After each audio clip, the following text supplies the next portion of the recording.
Pernahkah teman-teman melihat orang mengangkat kelapa sawit atau barang-barang berat dengan menggunakan gerobak dorong? Tahu nggak sih, ternyata dengan menggunakan gerobak dorong, memindahkan barang yang berat lebih mudah daripada mengangkatnya dengan tangan. Kira-kira kenapa bisa seperti itu ya? Agar memahaminya, ayo simak video ini sampai akhir.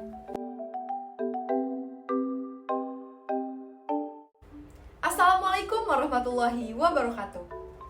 Tabipun, perkenalkan nama saya Dian Isabella. Bagaimana kabar teman-teman hari ini?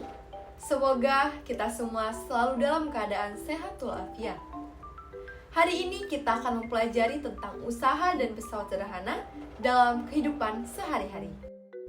Sebelum memulai pembelajaran, alangkah baiknya kita berdoa terlebih dahulu. Berdoa mulai.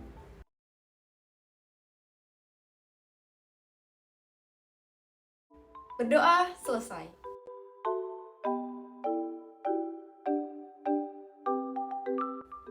Pada bab usaha dan pesawat sederhana ini, terdapat beberapa subbab yang akan kita pelajari. Yang pertama yaitu usaha, yang kedua pesawat sederhana. Di dalam pesawat sederhana ini, kita akan mempelajari jenis-jenis pesawat sederhana dan prinsip kerja pesawat sederhana pada sistem gerak manusia. Pernahkah teman-teman berusaha mendorong tembok? Lalu, apakah tembok tersebut bergerak? Tentu tidak, kan? Meskipun teman-teman merasa lelah dan berkeringat, namun saat teman-teman mendorong tembok, dikatakan bahwa teman-teman tidak melakukan usaha sama sekali. Atau bisa dibilang bahwa usahanya bernilai 0. Mengapa demikian? Hal ini akan kita temui jawabannya melalui beberapa pernyataan yang akan saya sampaikan setelah ini.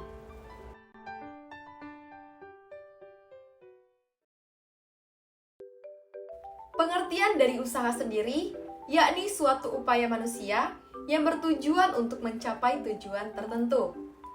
Misalnya, ketika teman-teman berusaha untuk memindahkan benda tertentu, tentu teman-teman akan memberikan gaya kepada benda tersebut, agar benda tersebut berpindah tempat ke tempat yang teman-teman inginkan. Jika setelah dikenai gaya dan benda tersebut ikut berpindah, dapat diartikan bahwa teman-teman telah melakukan usaha.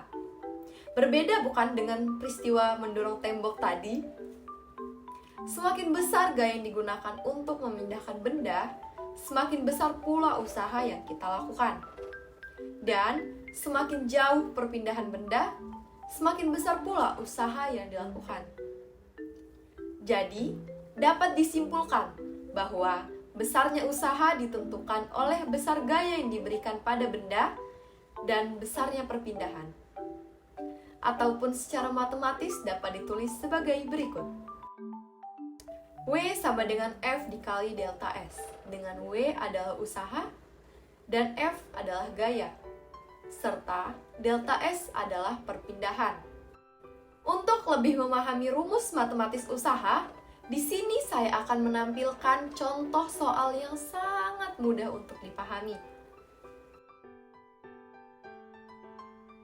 Lani mendorong rak dengan gaya sebesar 100 Newton sehingga rak tersebut berpindah sejauh 10 meter. Sedangkan Siti mendorong rak lainnya yang sama massa dan ukurannya dengan gaya sebesar 400 Newton sehingga rak tersebut berpindah sejauh 40 meter. Berapakah besar usaha yang dilakukan oleh Lani dan Siti? Dari soal tersebut dapat diketahui besar F Lani yaitu 100 Newton, delta S Lani 10 meter, F Siti 400 Newton, dan delta S Siti adalah 40 meter. Sedangkan yang ditanya adalah W Lani dan W Siti.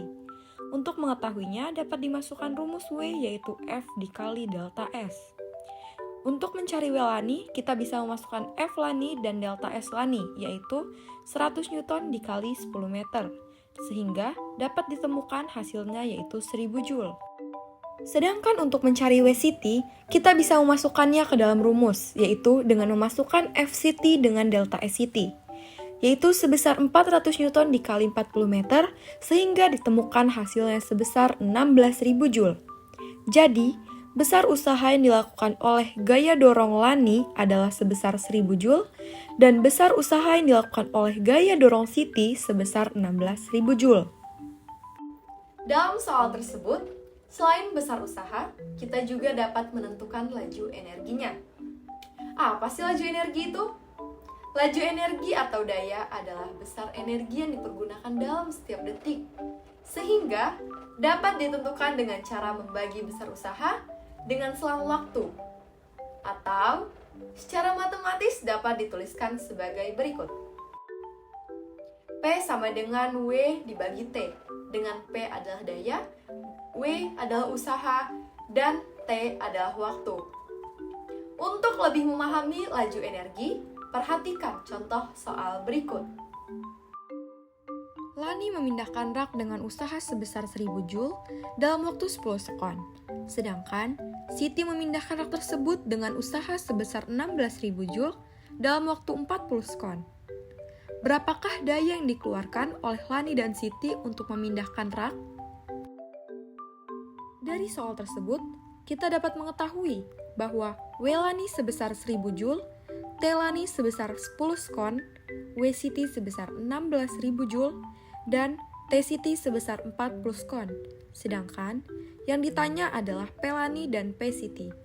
Untuk mengetahui jawabannya, kita dapat memasukkannya ke dalam rumus P, yaitu W dibagi T. Untuk mencari P Lani, kita memasukkan 1000 Joule dibagi 10 sekon, sehingga dapat ditemukan hasilnya yaitu 100 watt.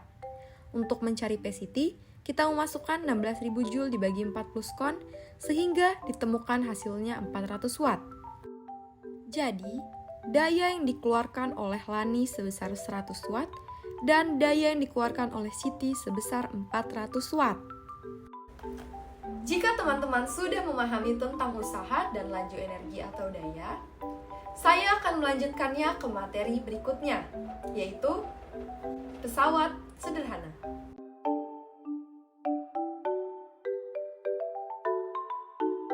Pesawat sederhana adalah alat bantu yang dapat memudahkan pekerjaan manusia, dan susunannya pun sederhana. Pada saat kita beraktivitas, tentu kita selalu berupaya agar dapat melakukannya dengan mudah. Oleh karena itu, kita membutuhkan pesawat sederhana supaya membantu pekerjaan kita agar pekerjaan yang kita lakukan lebih mudah. Di sini, saya akan memaparkan beberapa jenis pesawat sederhana dan akan saya jelaskan pula keuntungan dari pesawat sederhana yang ada di sekitar teman-teman. Yang pertama adalah katrol. Terdapat 3 jenis katrol berdasarkan susunan tali dan rodanya, yaitu katrol tetap, katrol bebas, dan katrol majemuk. Pada katrol tetap, katrol ini susunannya tetap dan dipasang di tempat tertentu. Contohnya, sumur timba untuk mengambil air. Ketika tali yang dihubungkan katrol ditarik ke bawah, maka secara otomatis timba yang berisi air akan naik ke atas. Hal ini menunjukkan bahwa katrol tetap berfungsi untuk merubah arah gaya. Jadi, keuntungan mekanis katrol tetap sama dengan 1, karena gaya kuasa yang digunakan untuk menarik beban sama dengan gaya bebannya, atau bisa dicari menggunakan rumus berikut. Selanjutnya terdapat katrol bebas. Berbeda dengan katrol tetap, kedudukan katrol ini berubah dan tidak dipasang di tempat tertentu.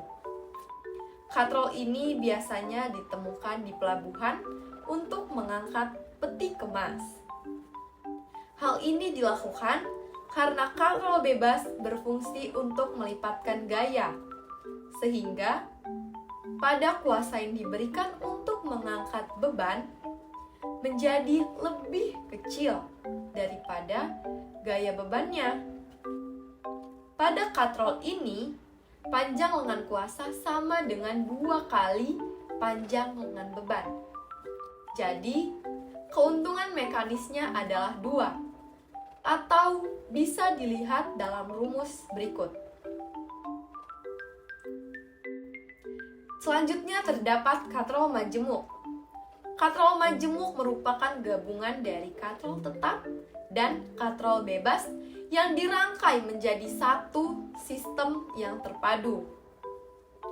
Katrol majemuk biasa digunakan dalam bidang industri untuk mengangkat benda-benda berat. Katrol ini dapat menggabungkan 2, 3, bahkan 4 tali dalam satu rangkaian. Jadi, keuntungan mekanis dari katrol majemuk sama dengan jumlah tali yang menyokong berat beban. Atau teman-teman bisa lihat dalam rumus berikut.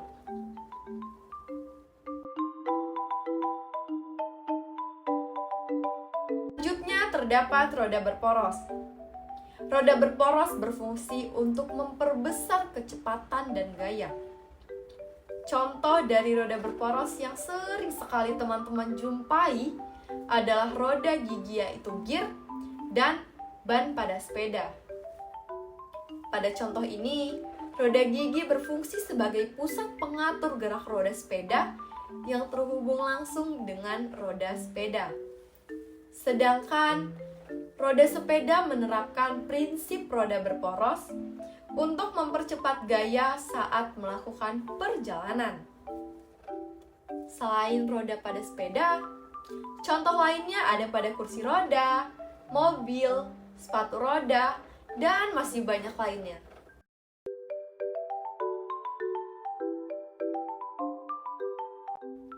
Yang ketiga adalah bidang miring.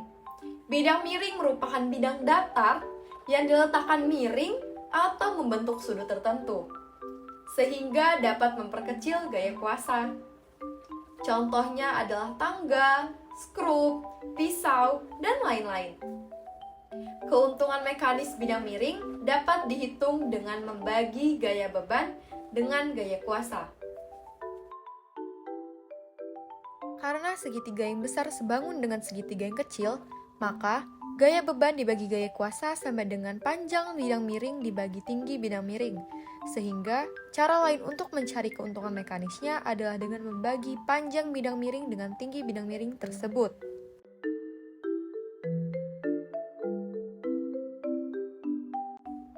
Yang terakhir adalah pengungkit. Pengungkit sangat sering sekali kita gunakan dalam kehidupan sehari-hari dan sangat membantu kita dalam beraktivitas. Jenis pesawat sederhana yang satu ini dapat memudahkan usaha dengan cara menggandakan gaya kuasa dan mengubah arah gaya. Untuk mengetahui besar gaya yang digandakan, kita harus mencari terlebih dahulu keuntungan mekanisnya dengan cara membagi panjang lengan kuasa dengan panjang lengan beban. Pasti teman-teman bertanya-tanya kan, apa sih panjang lengan kuasa dan panjang lengan beban? Panjang lengan kuasa adalah jarak dari tumpuan sampai titik bekerjanya kuasa.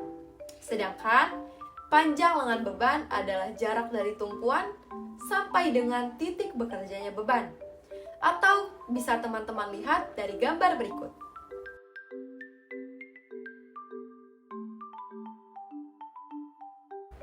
Syarat dari kesetimbangan tuas adalah gaya beban dikali panjang beban sama dengan gaya kuasa dikali panjang kuasa. Dan keuntungan mekanisnya adalah gaya beban dibagi gaya kuasa, atau bisa juga kita cari dengan keuntungan mekanis sama dengan panjang lengan kuasa dibagi panjang lengan beban seperti yang sudah saya sampaikan sebelum ini. Pengungkit atau tuas dibagi menjadi 3 berdasarkan posisi bagian sistem kerjanya, yaitu pengungkit jenis pertama, kedua, dan ketiga. Pada pengungkit jenis pertama, titik tumpu berada di antara kuasa dan beban. Contohnya, gunting, tang, linggis, dan palu pencabut paku atau catut. Pada pengungkit jenis kedua, posisi beban berada di antara titik kuasa dan titik tumpu. Contohnya yaitu pembuka kaleng tutup botol, pemotong kertas, dan pemecah biji. Sedangkan pada pengungkit jenis ketiga, Posisi kuasa berada di antara beban dan titik tumpu. Contohnya yaitu sekop, jepitan, dan lengan bawah saat membawa beban. Selain pada peralatan yang biasa teman-teman gunakan pada kehidupan sehari-hari, prinsip pesawat sederhana juga berlaku pada struktur otot dan rangka manusia yang akan saya jelaskan setelah ini.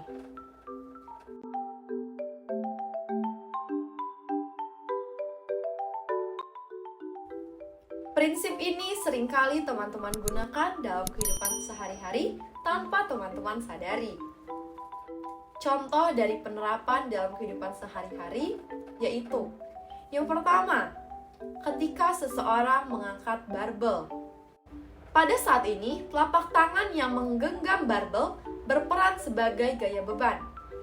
Titik tumpu berada pada siku di antara sendi lengan atas dan lengan bawah, dan kuasanya terletak pada lengan bawah, sehingga dapat disimpulkan bahwa aktivitas ini menggunakan pengungkit jenis ketiga karena posisi kuasa berada di antara beban dan titik tumpu. Yang kedua, ketika teman-teman bermain bulu tangkis. Saat ini terdapat 3 jenis pengungkit yang diterapkan sekaligus saat teman-teman bermain bulu tangkis, yaitu pengungkit jenis pertama, ketika titik tumpu berada di antara kuasa dan beban, yang terjadi pada saat pemain bulu tangkis menengadahkan kepalanya menggunakan otot leher, di mana titik tumpu berada pada leher pemain. Pengungkit jenis kedua, yaitu beban berada di antara kuasa dan titik tumpu, yang terjadi ketika otot betis pemain bulu tangkis mengangkat beban tubuhnya dengan bertumpu pada jari kaki. Pengungkit jenis ketiga, yaitu kuasa berada di antara beban dan titik tumpu, yang terjadi ketika pemain bulu tangkis menegangkan otot lengan dan bahunya. Untuk lebih memahami materi usaha dan pesawat sederhana, marilah kita kerjakan soal ini bersama-sama. Benda tersebut memiliki berat sebesar 1.200 Newton. Bila pengungkit tersebut panjangnya adalah 3 meter dan jarak antara beban ke titik tumpu adalah 1 meter. Berapakah gaya yang diperlukan untuk mengangkat beban tersebut? Serta berapakah keuntungan mekanis yang diberikan oleh pengungkit? Dari soal tersebut diketahui bahwa W sebesar 1.200 Newton, L sebesar 3 meter, LB sebesar 1 meter, dan LK adalah L dikurang LB yaitu 3 dikurang 1, sehingga ditemukan LK sebesar 2 meter. Serta ditanyakan adalah F dan KM. Untuk mencari jawabannya, untuk mencari F dimasukkanlah rumus W dikali LB sama dengan F dikali LK, yaitu 1.200 Newton dikali 1 meter sama dengan F dikali 2 meter. Serta F adalah 1.200 Newton dibagi 2, sehingga ditemukanlah F sebesar 600 Newton. Serta untuk mencari keuntungan mekanisnya yaitu W dibagi F, sehingga 1.200 Newton dibagi 600 Newton dan ditemukanlah keuntungan mekanisnya sebesar 2 kali. Jadi, gaya yang diperlukan untuk mengangkat beban tersebut sebesar 600 Newton dan keuntungan mekanis yang diberikan oleh pengungkit adalah 2 kali lebih besar. Soal yang kedua, Benny dan ayahnya sedang bermain jungkat-jungkit di taman kota. Ketika tumpuan berada di tengah-tengah jungkat-jungkit, Benny tidak dapat mengangkat ayahnya. Bagaimana cara agar Benny dan ayahnya dapat berjungkat-jungkit? Jawabannya, apabila berat ayah Benny lebih berat daripada Benny, maka ayah Benny harus duduk dekat tumpuan jungkat-jungkit, sedangkan Benny duduknya menjauhi tumpuan jungkat-jungkit. Sehingga lengan bebannya semakin kecil, sedangkan lengan kuasanya semakin besar dan akan menghasilkan keuntungan mekanis yang lebih besar. Hal inilah yang membuat Benny dan ayahnya semakin mudah untuk bermain jungkat-jungkit. Apakah contoh soal tersebut sudah membantu teman-teman untuk lebih memahami materi usaha dan pesawat sederhana ini? Jika sudah, silakan teman-teman berlatih dengan mengerjakan satu soal berikut ini dalam waktu 10 detik.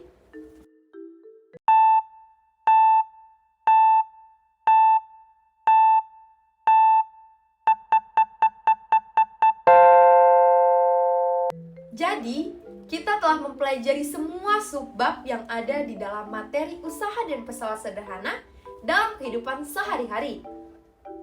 Melalui latihan soal yang telah teman-teman kerjakan tadi, dapat diketahui keuntungan mekanisnya dengan membagi panjang dan tinggi dari bidang miring tersebut.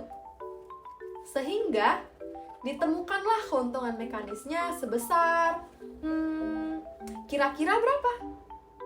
Ya, betul. Keuntungan mekanisnya adalah 5 kali. Tentu kalian sudah memahami, dengan adanya pesawat sederhana ini, segala aktivitas yang kita lakukan menjadi lebih mudah dan waktu yang diperlukan juga lebih singkat. Dengan adanya fisika, kita bisa mengetahui bahwa banyak sekali contoh dari pesawat sederhana, bukan? Ternyata, fisika sangat dekat dengan kehidupan kita. Bukankah cukup mudah untuk memahaminya? Jangan lupa belajar dan banyak baca buku ya teman-teman. Terima kasih telah menyimak video ini sampai akhir. Semoga materi yang saya sampaikan bisa bermanfaat untuk kita semua. Sekian video pembelajaran dari saya. Saya akhiri. Wassalamualaikum warahmatullahi wabarakatuh.